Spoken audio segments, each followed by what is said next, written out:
Okay, good morning everybody. And since, as Dmitry said, I represent a publishing house, I would like to share some ideas of what the future for the textbooks is. Because there are lots of things which have been going on both in the classroom and outside the classroom. There has been a wealth of new resources and everything, and that's something I'd like to talk with you about. The question, what is a textbook, may seem to have a fairly obvious answer, because it's a book with a lot of study materials which are organized in some particular way. But if you take a look at the history of textbooks and the way they changed, that's something which will show us how quickly or sometimes how slowly they change.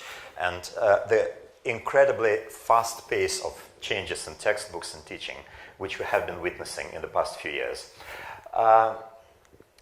So basically, today we'll take a look at what determines what textbooks are like, what trends there are in textbook publishing, what kind of textbooks we may get in the next few years, and I'd say we are talking about a fairly close perspective, in about 5 years or so, and what may hinder the development of textbooks. And I will say only a few words about what Titul does in order to appear, for those new textbooks to appear.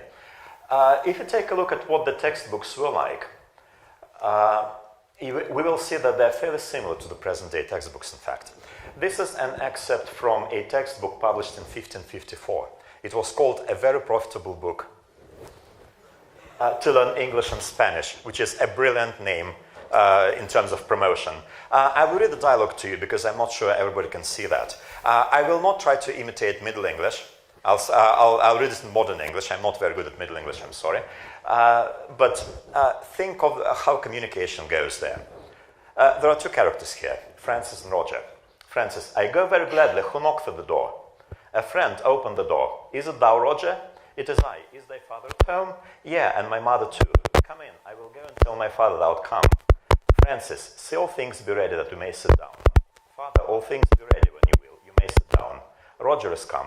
It is well. I will come by and by. Call the boys. I will gladly. If you think about the textbooks with all sorts of dialogues we have been reading for years and years, you will see that this dialogue is not all that different from many of these dialogues. Here is another book which shows some more character of the time. This is another book which is called The Book of English and Spanish, published in the same year, 1554. And you will see that apart from the vocabulary of two languages, there are phrases like, I shall give you it shortly. Look, you do it soon, for I may tarry no longer. He will kill me, and he is my deadly enemy. That's really not something you will see in present-day textbooks, though. And here's another textbook published in Nuremberg in 1658, and that's how they studied foreign languages. They had pictures, phrases describing those pictures, and those phrases were both in the target language and in the native language, or as this textbook shows, in Latin and in English. So that's how it worked, and that's how they learned to read. 1690, New England Primer, the first reading textbook published in the USA, or rather in New England, as it was called at that time. So you see the alphabet, you see the syllables, then there are some more pages, pictures, descriptions. It's fun to read, but you will be able to download that presentation later on. And in Russia, a very similar book was published in 1717 by the order of Peter the Great. It was called Юности честное зерцало, and it also was used to teach students to read for centuries. So you see that there were the double letter syllables, the 3-letter syllables, and I'd like to quote my favorite part of this book, which is devoted specially to teaching and learning foreign languages. It is in Russian, that's why I'll read it out in Russian. Молодые отроки должны всегда между собой говорить иностранными языки, дабы тем навыкнуть могли. А особливо, когда им что тайное говорить случится, чтобы слуги и служанки дознаться не могли, и чтобы можно их от других, не знающих болванов, распознать. Ибо каждый купец товар свой похваляет, продает как может. Well, all the praise goes to Peter the Great. Okay, in the not-so-distant past, that's how we all were used to be taught. I hope you still remember those plastic records, vinyl records. You still remember those very old tape recorders with the tape which tend to get torn and everything. And you probably remember how happy we used to feel if we got some interesting clipping from a newspaper. Those two clippings are particularly interested. If you want some more like this, if you read them. Feel free to go to my Facebook page because I uploaded quite a number of them a couple of days ago when I was getting ready for this presentation. Now let's look at the current trends. What is happening? Students are different now. Rather than reading a long text, they prefer to read a series of very short texts. And they will be quite happy to read those texts, but offer them to read a longer text, they will in all likelihood say no. They would prefer to speak rather than to read something of that length. The situations in textbooks are becoming more and more functional. We are all talking about the usefulness of those situations, of the pragmatic aspect. We need to understand by the end of the lesson how we are going to apply the newly acquired knowledge. If you don't see that straight away, we probably won't feel that this knowledge is useful. Although we as educators realize that some knowledge may not be immediately obvious for the use.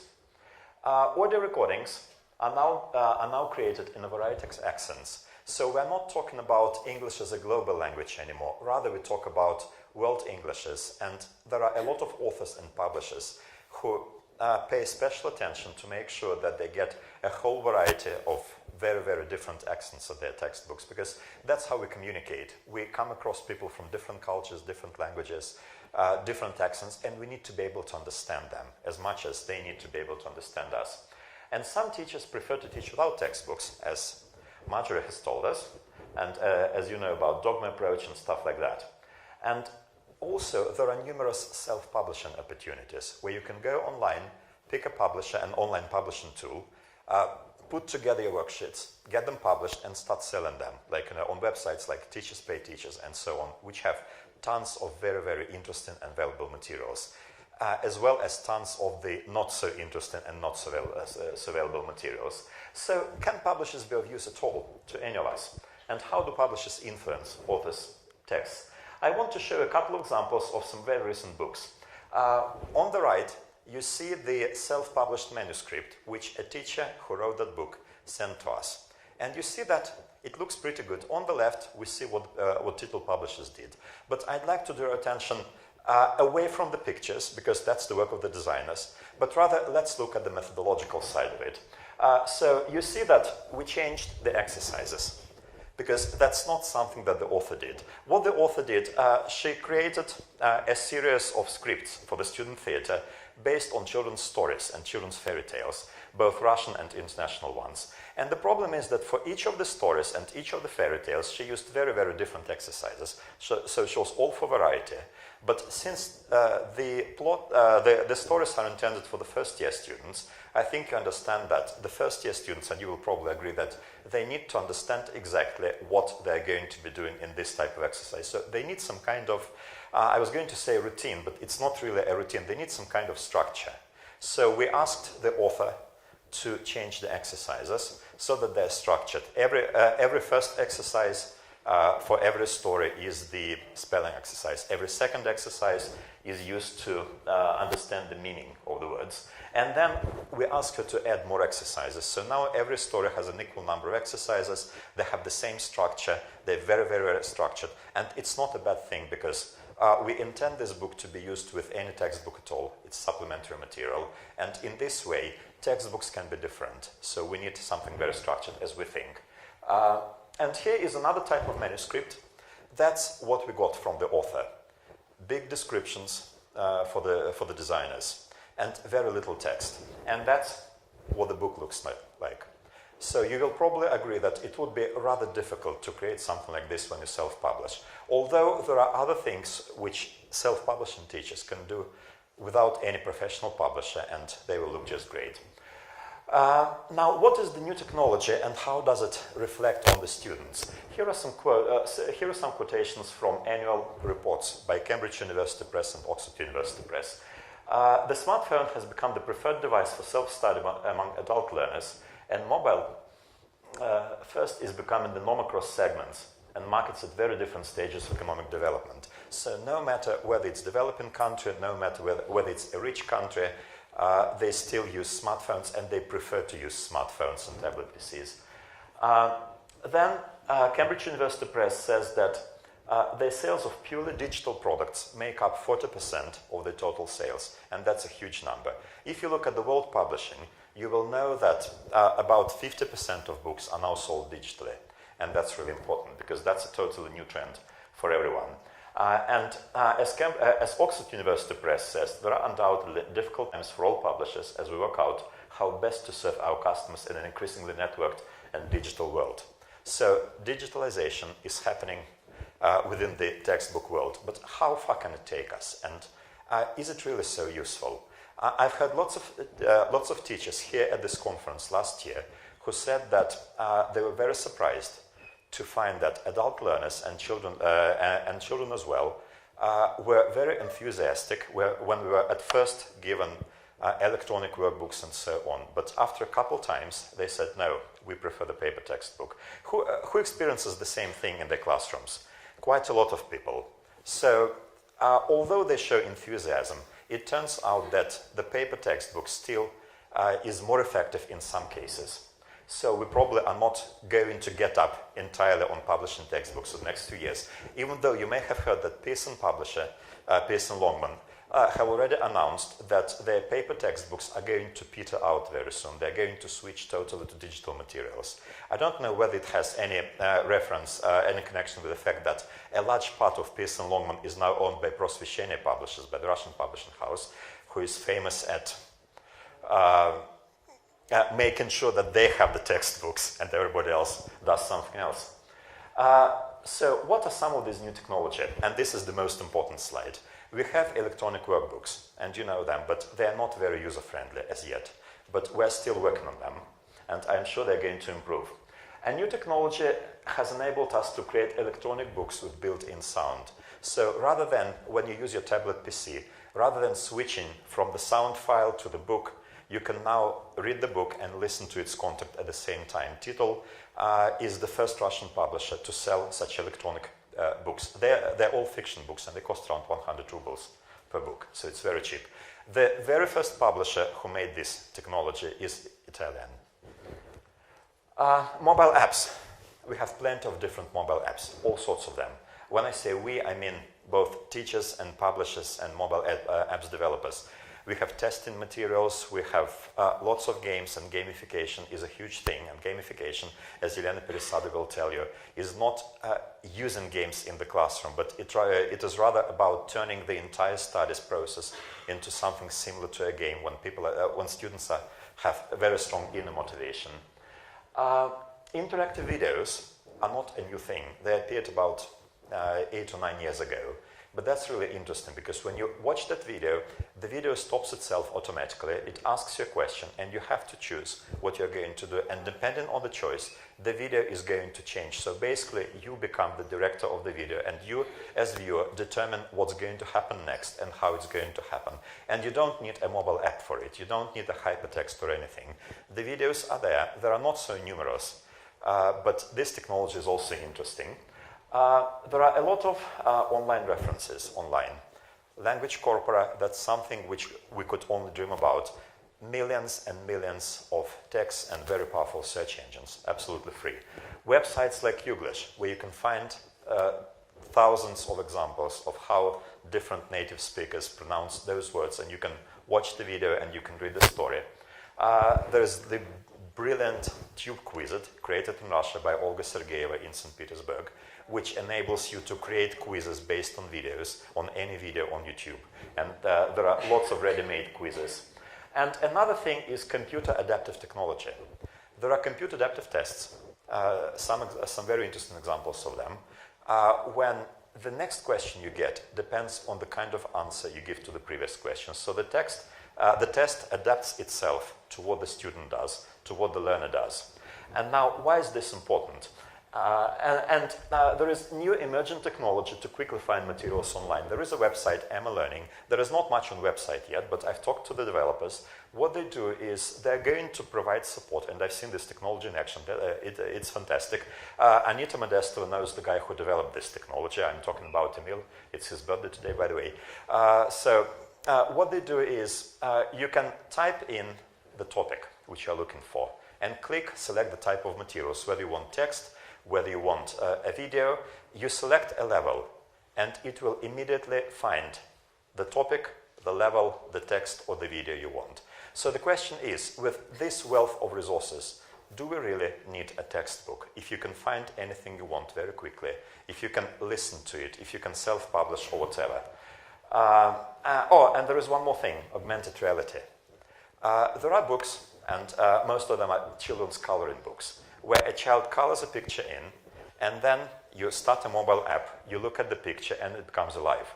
But this technology is now more and more widely used in textbooks, where you can look at maps, when you can look at schemes, when you can look at the DNA structure, when you can look at the Tower of London or whatever. You can turn the picture and it will turn in your app. So basically you can explore a lot of things. Now I think we come to the point where all these technologies are starting to come together and the textbooks are going to change very soon. So what may a textbook be like in a few years' time, given these technologies? First of all, I think it will still be a paper textbook, but it will have a very, very strong digital component. It will be able to adapt to learners' needs and level. And here I mean adaptive testing technology. But it's not only adaptive testing. The exercises can be self-adjusting as well. Of course, it will require authors to produce more materials. For example, if you are... we develop some mobile apps. And I can tell you that if you want an exercise which will show 10 tasks, 10 sentences to fill in the gaps on the screen, the base for this exercise has to be at least 5 times as big. So you need at least 50 sentences to be uploaded in the mobile app so that every time you start this exercise, it will shuffle the sentences and so that different children will get different examples. They wouldn't have to copy from each other, and so that they can come back to this exercise and redo it and redo until they get it right. 5 times more is just one of the principles, and 5 times is the lowest limit. Most developers require more. As I said, textbooks will be still available in paper. We're still talking about the next 5 years. I cannot predict how the hardware is going to develop, but judging by what we have now, that's how it's going to be, in all likelihood. But they will have either a mobile app or an interactive book, which will be accessible online, even reading books. Now, if you want to read that, you can buy a book and start reading it, or you can download the book and you read it. But you will get those electronic books with built-in sound so that you can listen and read, and that can change the way we teach reading to our students, because we as teachers, of course, cannot always stand there and repeat and repeat and repeat everything for the students. And since our students are too young at this age, they're not very likely to listen again and again and again. Well, there is one method which can help those students without any technology, but that's Genki English, that's different. I know because I was at the wonderful workshop last year and I know how it works. But coming back to the more common classroom, for those who are not happy enough to get to know this methodology, computer doesn't get tired of repeating things. And if a child can see a word and hear how it's written, if a child can look at the text and hear how it's read, it will be much easier to use the phonics approach, the whole word reading, and so on. And then I think the textbooks will have absolutely free audio supplements and probably built-in supplements. And teachers' books are also becoming free very quickly. Although anyone who has ever tried to write a teacher's book, they know that it takes almost as much time and energy as to write a textbook itself. I think that all those textbooks, due to their digital component, will get training videos. There are webinars for teachers and a lot of free stuff online, and you know that. And another thing that may happen is that probably the textbooks will be accompanied with ready-made distance learning lessons, because there are all sorts of distance platforms and they're becoming easier and easier for school children to use. They're probably not very suitable for very young learners, but we're going there. There are things which can prevent the appearance of such textbooks, though. So it is one thing to dream of this very perfect, very interesting, bright future when the textbook adapts to the learner's needs and to the teacher's needs as well. But there are some things which can really hinder the appearance. What are they? There are at least 2 things. One of them is bureaucracy. You may be aware, and now I'm specifically talking about Russia, that in September, or probably in the autumn, as the minister says, they're going to launch new education standards. And those new education standards, for those of you who have not acquainted themselves with them yet, are very, very limiting. In what way are they limiting? The thing is that they they limit the choice of topics and grammar for each year of learning. They prescribe specifically what you have to learn every single year. And the problem is that, for example, in grades 2, 3, and 4, so throughout primary school, you have to talk about the weekend. Every single year, you have to talk about the weekend again, again, and again. But there are 3 types of weekend which you absolutely have, according to those standards, to discuss in the classroom. That's a weekend in the park, a weekend at the cinema, a weekend at the zoo.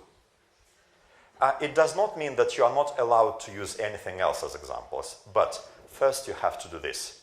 If you don't talk about a weekend in the park, it means you fail to meet the standards. If you don't talk with the students about a weekend at the zoo, while most students live in cities where there are no zoos, you fail to meet the standards. If your textbook does not very specifically tell about weekends every year at the zoo, at the cinema, and in the park, it fails to meet the standards and it will not be allowed at schools. If you want to talk about some other kinds of weekends, like adventure parks, stuff like that, you have to find the time to add this information. And given the wealth of materials and the very packed schedule, you'll have to find the time to fit it in, and that's a problem. If you look at this thing, here are some quotations from those standards. You will see that in grades 2 and in grades 3, the first and the second year of learning English, lots and lots and lots of things are the same. Well, it's not difficult to talk about the zoo for 2 years on end. You can, in grade 2, you can name the animals. In grade 3, you can tell where the animals come from. In grade 4, you can tell what those animals like to eat. But still, it is very, very centered about a handful of topics. And if you want to get outside those topics, you probably won't be able to. And all the textbooks will have to have those topics. If they don't have them, they will not be allowed at schools. And that's a big problem, because it limits the author, it limits the publisher, and eventually it will hugely limit the teacher as well. Although there are teachers who say, oh, I'd love to have one and only textbook throughout Russia, so that every time I get a student from a different school, they will have learned all the same topics. And when I ask those teachers whether, for once in their lives, they used only one textbook throughout the year without adding any materials at all, they say, oh, why? Of course not. We always had materials. But at the same time, they say, oh, we want one textbook. But that's what can influence us. And another thing which can, unfortunately, hinder appearance of new textbooks is this. Some of you may have seen the posting by Dorothy Zimak in Facebook, and it was shared on Vkontakte, where they told a tragic story about a friend of hers, an author, whose books were pirated so often that the author committed suicide because she could not support her family any longer. There may be different reasons. We don't know the full story behind that. But what the problem is that I'd like you to take a look at some quotations and see how they influence the textbooks. These are real quotations. I took them from a public open discussion at Vkontakte. So people say things like, for example, oh, that's the Information Society. I have been downloading books for free and I'm going to happily continue doing so. I don't care if it influences the author. If the authors don't like what happens, I'm putting together all those things. If the authors don't like what happens, they don't have to write anything. And this is a very important sentence. Or somebody says, okay, it's great when we have access to free materials, even if they're pirated, because it enables me to take a look at those things and then to make a conscious choice whether I want to use them or whether I don't want to use them. And then I go and buy them anyway, or I don't buy them if I don't like them, which is all very well. But here are some things, what some teachers often say. They say education should be free. I had an online discussion recently with such a teacher who said, oh, education should be free. That's why it's okay if somebody buys a textbook, scans it, and uploads it online. Because I've already bought it and I promote free education. When I asked her how many free lessons she gives a week, for some reason she didn't reply. So I can only assume that she didn't give too many free lessons. I, as somebody who gives a lot of free webinars, as Dmitry stressed, know what it takes and how much time and energy it takes to prepare for those things. Now somebody says, I download only the expensive books that I cannot afford. The problem is that our practice shows that some of the cheaper books are the most frequently downloaded ones. Unfortunately, I will show an example. So it's not a matter of being able to afford. It's rather a matter of being able to find them in bookshops or not being able to find them in bookshops. So that's rather a problem of bookshops, which add a lot of price to the original price of the textbook. Some people say, oh, I only do it for my personal use. I download, but I don't sell it. I don't give it out to anyone. And one of the persons said in that discussion, the authors will get their money anyway. So who do I harm? The rich capitalist publisher? So what? I don't care for the publisher. I think I have managed to show to you that it's not a matter of finding a genius author who gives the publisher a genius manuscript, and that very capitalist publisher takes this manuscript, sends it to the printer, and the manuscript turns into a book. The publisher puts a lot of work into it. But the truth is that, for example, when we talk about free education, this was the very first search for one of Titul's popular books came up with. A personal teacher's website where she uploaded one of the books for free. Of course, so when you talk about personal use, it's not personal use anymore. If you look at the number of times the book was downloaded, it's 6,775 times, and that was 2 days ago. The authors are paid royalty. So every time the book is taken for free, it means they don't get paid. This number alone says that Dr. Radislav Milorad didn't get about 78,000 rubles for his work, for the work which he has already done. I'm not talking even about the money that the publisher didn't get, because after all, people are more important than companies. When they say I download only the expensive books that neither I nor my students can afford, here are books which cost around 200 rubles, and still they're uploaded for free download. And the final phrase, if you don't like that your books are downloaded free of charge, don't try them. I'm only boosting your popularity this way. Where's the money you owe me for advertising you? This is a direct translation of a quotation from that Vkontakte discussion. Here's another example. Some of you may be familiar with the book, with a series of books which is called Метапредметный портфель ученика. The author has published books for the 2nd, 3rd, 4th, and 5th grades. And those books are quite popular. If you do a quick online search, you will see that many schools are using them. Many teachers write articles about them, and they quite like the type of this textbook. Every time the author gives a webinar, people ask her, when will the next book come out? We've done all the work with the previous books, we want the new book. And the author says, okay, I will try to do it. But she got paid in July, which was very recently, and for those books which are available for free download on this website, she got paid about 3,000 rubles in total, because all the other books have been downloaded. So when I ask her whether she would like to write the next book, she says, I have a living to make, first of all. So I'm otherwise occupied.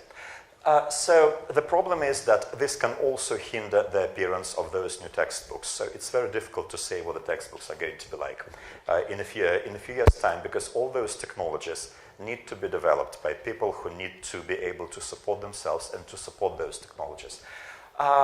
So what does Titul do? We try to keep prices low. Most of our books cost around 200 rubles. We provide a lot of free materials. For the last 2 years, we put all our audio materials online for free. And teachers' books are likely to become free too.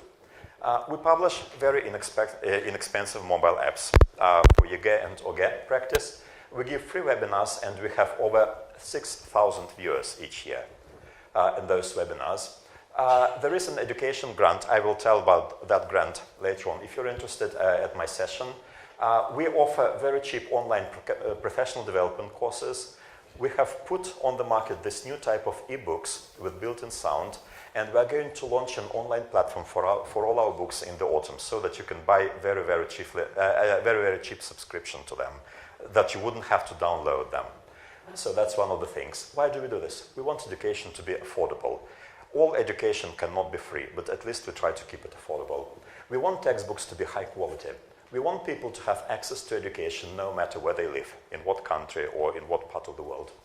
And I, as the editor-in-chief, hope very much that in a few years we will have adaptive, adjustable, good-looking, that's important, textbooks, which will be suitable for different types of learners and teachers, and that will provide structured and easy access to a wealth of already available online resources. And that's something we all have been doing for the past few years, both teachers and publishers. We only want to try and structure them in a way.